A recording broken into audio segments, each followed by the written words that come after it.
নমস্কার বন্ধুরা, সবাই কেমন আছো? আশা করি সবাই খুব ভালো আছো।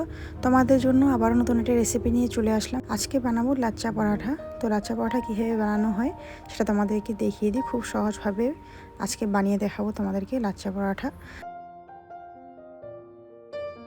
তো এখানে আমি একটা বড় বাটি নিয়েছি, সেই বাটির মধ্যে দিয়ে দেব ময়দা,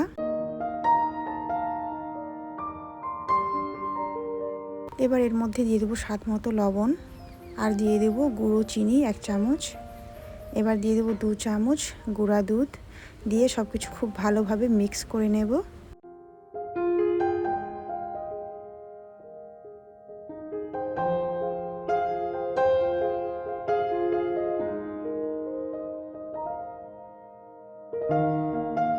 মিক্স করা হয়ে গেছে। এবার এর মধ্যে দিয়ে দেবো 2 চামচ ঘি।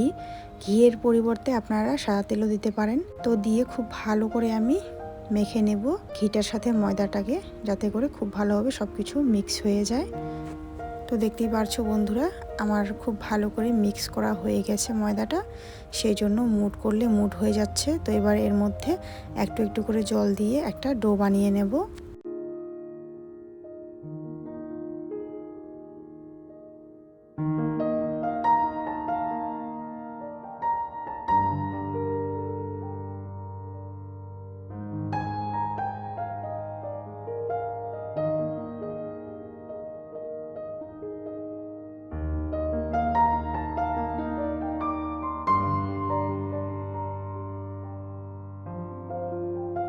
ডোটা আমার হয়ে গেছে। এবার এটাকে আমি 20 মিনিটের জন্য রেস্টে রেখে দেব ঢাকা দিয়ে।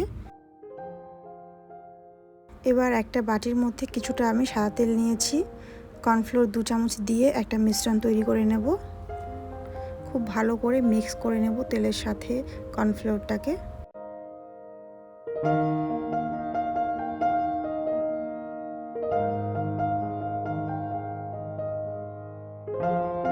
তো দেখতেই পারছো মিশ্রণটা আমার তৈরি হয়ে গেছে। এবার এটাকে আমি সাইডে রেখে দেব। এবার ফিরে আসব 20 মিনিট পর। তো ময়দাটা দেখতেই পাচ্ছ খুব ভালোভাবে সেট হয়ে গেছে। এবার এটাকে আবারও একটু মুথে নেব, 2-1 মিনিটের মতো খুব ভালো করে মুথে নিয়ে এর থেকে আমি লেচি কেটে নেব।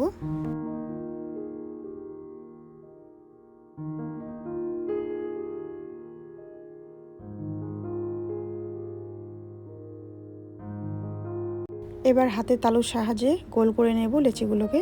ঠিক এইভাবে সব কটাকেই করে নেব একইভাবে। তো এবার আমি এগুলোকে বেলে নেব। এখানে একটা বেলনা নিয়েছি, সেই বেলনার উপরে দিয়ে দেব একটা লেচি, দিয়ে কিছুটা ময়দা দিয়ে খুব ভালো করে বেলে নেব। একটা পাতলা রুটি বানিয়ে নেব। এই রুটিটা বড় করে বেলতে হবে আর পাতলা করে।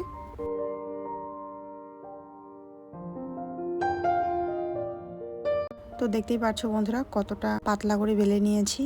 এবার আমি যে মিশ্রণটা বানিয়ে রেখেছিলাম তেল আর কর্নফ্লোরে, সেটা দিয়ে খুব ভালো করে 4-5টা লাগিয়ে নেব রুটির।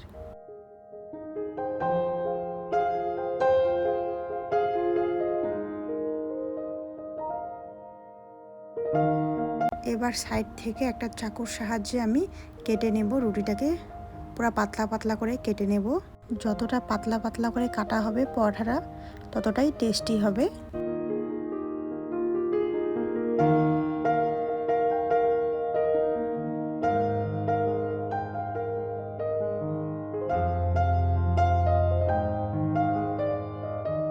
তো গোটা রুটিটাই আমার কাটা হয়ে গেছে। এবার সাইড থেকে আমি ঠিক এইভাবে করে নেব রুটিটাকে দুপাশ থেকে।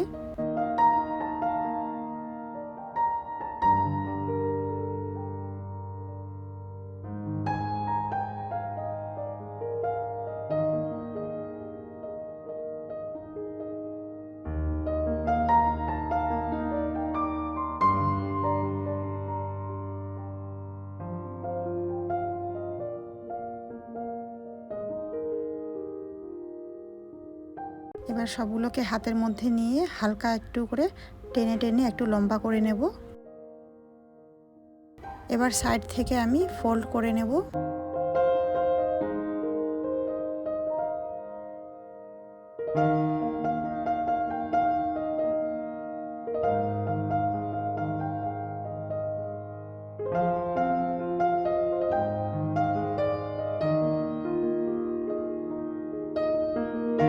এবার সাইডের যেই অংশটা বাঁচবে সেই অংশটাকে আমি পিছন পাশ থেকে আমি মুড়ে নেব ঠিক এইভাবে। এবার হাত দিয়ে একটু চেপে চেপে দেব। তো হয়ে গেছে আমার একটা পরোটা রেডি, দেখতেই পারছো। এবার ঠিক একইভাবে আবারও আমি করে নেব, আবারও একটা রুটি বেলে ঠিক একইভাবে করে নেব।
তো এখানে একটা থালার মধ্যে সব কটাকে আমি করে নিয়েছি বন্ধুরা, দেখতেই পারছো।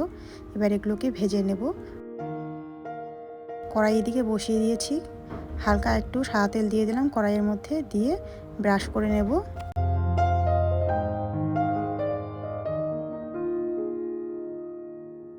এবার এর মধ্যে এক এক করে পরোটা দিয়ে দেব, আর এটাকে কিন্তু লো ফ্লেমে ভাজতে হবে। এবার 5 মিনিট পর আমি পাল্টে দেব।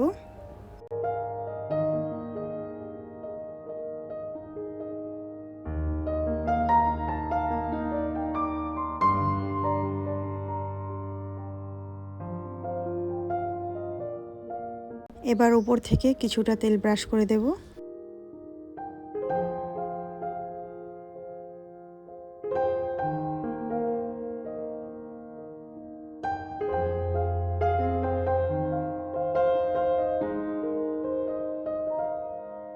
আর এই পরোটার কিন্তু ভাজতে ভাজতেই লেয়ারগুলো খুলে আসবে আস্তে আস্তে।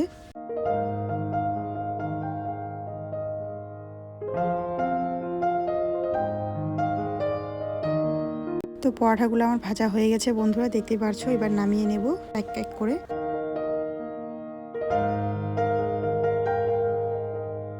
আবারও কিছুটা তেল ব্রাশ করে নিলাম কড়াইয়ের মধ্যে, আবারও দিয়ে দেব পরোটা, দিয়ে ঠিক একইভাবে ভেজে নেব।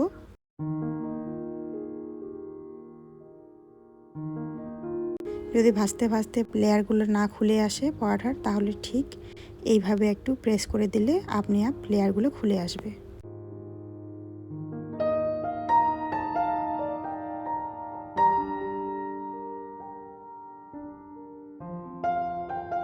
তো পরোটাগুলো ভাজা হয়ে গেছে, এবার নামিয়ে নেব। তারপর তোমাদেরকে আমি দেখিয়ে দিচ্ছি কেমন হয়েছে। তো আজকে লাচ্চা পরোটা রেসিপি কেমন লাগলো তোমাদের বন্ধুরা অবশ্যই কমেন্ট করে বলবে। ভালো লাগলে লাইক দিয়ে পাশে থাকবে। তো খুব সহজভাবে বানিয়ে দেখিয়ে দিলাম তোমাদেরকে, অবশ্যই বাড়িতে ট্রাই করবে। আর এটি লাচ্চা পরোটা কিন্তু খেতে দারুণ লাগে, সবজির সাথেও খেতে পারো, এমনিও খেতে পারো। তো দেখতেই পাচ্ছ লেয়ারগুলো কত সুন্দর খুলে আসছে। এই পরোটা বাড়িতে যে কাউকে খাওয়ালে সবাই নাম করবে, আর একবার খেলে বারবার খেতে চাইবে। এর টেস্টটা অনেক বেশি আর খেতেও দারুণ লাগে। কত সুন্দর হয়েছে দেখেই বুঝতে পারছো। তো আজকের জন্য আমার এতটুকুই ভিডিও, দেখা হচ্ছে পরবর্তী ভিডিওতে। সবাই ভালো থাকবে, সুস্থ থাকবে। আজকের জন্য এতটুকুই।